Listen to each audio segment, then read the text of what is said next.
Hey, everybody. Welcome to another episode of Jukebox from Hell. From here, Psycho's Platters, always powered by coffee each and every time. That is always the mighty Psycho promise.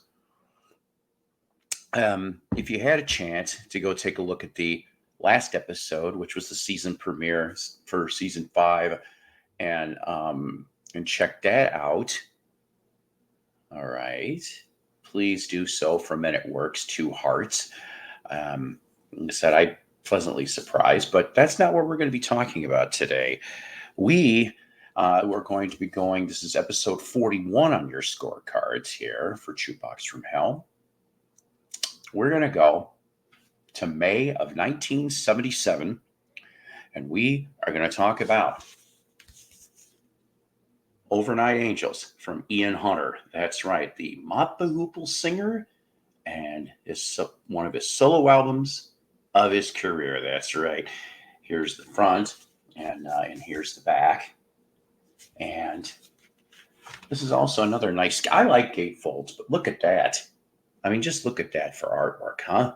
I like the whole thing, to tell you the honest truth. I like this front part too. And on a record collecting standpoint, okay, as we're going to talk about, this was only released in the UK. All right, it was not released in the United States initially. It was in 1979 put out as a import into the US, but this is a English press, so this is what your UK CBS, otherwise known, of course, as Columbia, would look like. Okay, and so that's what you got going here. Now, research done, Ian Hunter's official website. I even dug into Mott the Hoople type forum and in Wiki and AllMusic. All right, excuse me. So his third solo album, came out in May 1977. But in this particular case, though, for just at least a little bit, we have to go backwards to his second album, and of course, the story will explain itself very shortly. His second solo album was All American Alien Boy from 1976. Now, back then, there was management issues. Mick Ronson wasn't on it, partly because of those management issues. Chris Stainton was brought in for this one. And there's only one rocking song on it, Reckless Youth. Now, you can't go off and say that there at least wasn't decent musicianship on that one. You do have Ainsley Dunbar on drums, and you got Chris Stainton, and you also happen to have Jaco Pastorius. Yeah, Jaco Pastorius, who would, of course, be, go to Weather Report and excellent jazz bassist. He was on All American Alien Boy, in case you want to check out that as well. Also, 3/4 of Queen sang backgrounds on You Nearly Did Me In. No John Deacon, but the rest you got. So you'd think with even all that, no. In fact, it didn't chart in the US or the UK, only charted in Australia at number 63. That's right. So because of that showing of what I just said, Columbia Records didn't release Overnight Angels in the US. Hunter, after this is released, leaves the label. He'll go to Chrysalis, all right? But the album becomes an import later. Like I said, around 1979-ish, if I remember correctly on that. But since this didn't get released in the US, like I said, 5 songs, though, off of this album end up on the comp Shades of Ian Hunter, which comes out also in 79. Hunter thought the album was a mistake, he was quoted, and also forced his vocals in a higher register. Excuse me. Also, talk about having bad luck here. Part of the studio that he was working in during the sessions for this burned down, and I'm just like, that's some bad mojo. I'm sorry. No matter what, no matter who you are, It's like, hey, part of the studio burned down. Also, though, for your players for this album here, of course, Ian Hunter, Earl Slick comes in here now, and I am a big Earl Slick fan. I am, and I just was going to mention here he worked with Bowie, John Lennon, Robert Smith of The Cure. Um, he worked with 2/3 of the Stray Cats. I mean, I really dig his guitar work. I always have, to be honest with you. Peter Oxendale, who was a keyboardist at one point for the Sparks and musical director in the future for Chris de Burgh. Good old Don't Pay the Ferryman, Lady in Red, that kind of stuff. Dennis Elliott on drums. Um, he, of course, originally started out in a band called If, and then, well, shortly after this would end up, actually, while this thing is being released, Foreigner's first album is coming out around this time frame, too. Miller Anderson, he ends up on one track singing back. He was in Keith Hartley and Savoy Brown and others. And then I'm told on a couple tracks here too, Curly Smith, who was in JoJo Gunn before he jumped in on this project, and then later would drum for Boston. That's right. So let me get into the track by track like I always do, right? All right. We start out with Golden Opportunity. This is in your face and cooks. I love the bass line in this, and seriously, it is really good. Scream, all you suckers, indeed. Track 2, Shallow Crystals. Starts out sounding kind of Bowie-like vocals, and this happens a couple times in this album, by the way, too. Also, Roy Thomas Baker ends up producing this album also. I don't remember if I mentioned that. In fact, though, I could see this track being sung by Bowie back then in the mid to late 70s, and there's nothing wrong with that. Track 3, Overnight Angels. Another one, I'm digging the vocals and the lyrics and Earl Slick's guitar. Track 4, Broadway.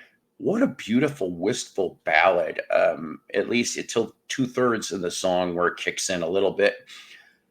I don't know why, but I could see Billy Joel could have done a take of this in the late 70s, in my opinion. Going into track 5, pretty much probably, in my opinion, kind of the only clunker really on this album, Justice of the Peace. I love the music, but not the rest, which goes into track 6, Miss Silver Dime. Wow, what a song. And one of my faves from this album, Shine On Your Silver Dime. Track 7, Wild and Free, steps on the gas from the start, a nonstop rocker. Track 8, The Ballad of Little Star, starts out like a calliope, but then another really cool Bowie-like song on here. Going into track 9, which this would finish off the album, but there's going to be a 10th track, and I'll explain that in a second too. So track 9, To Love a Woman. And at times, Ian seems to channel a Rod Stewart vibe a little bit on this one, but still a nice way to close this album out. Now, if you had the CD for this album, and even if you don't, there was a B-side from the single that was released off of this album, and the B-side was called England Rocks. Like I said, bonus track on the CD issue. This was the predecessor to Cleveland Rocks, and England Rocks cooks. Okay, Cleveland Rocks is really good too, but why Cleveland Rocks after the whole England Rock thing? Because there was a Cleveland radio station, I think it was one of the higher ups in there, asked if he could recut this to Cleveland Rocks, and alter the lyrics a little bit. And I'm like, well, that's kind of cool. Of course, anytime I ever think of Cleveland Rocks, I think of Drew Carey's show, if you remember that show very well. Afterwards, there was a tour for the album in 77. Now, Curly Smith was on drums, on this tour, and the rest, of course, came along too. Late 1978, sessions for You're Never Alone with a Schizophrenic, which ends up being released in March of 79. On that particular album, the return of Mick Ronson, also associate producer, if I remember right, members of Bruce Springsteen's E Street Band, John Cale, Ellen Foley, and Eric Bloom from Blue Oyster Cult join in to make a classic album indeed. So, did you end up ever seeking this out? If you were over in the UK, did you get this thing brand new? In the US, when it did finally come out in 79-ish, did you end up grabbing this in the import section? I'm going to tell you something right now. This pleasantly surprised me, all right? It's, at least in my eyes, it's a near perfect album. Not to play Monday musical quarterback, because it is Monday night. I think if they would have stuck England Rocks on here and got rid of Justice of the Peace, I think this definitely would have at least have been a 9 out of 10 album, okay? So seek this out.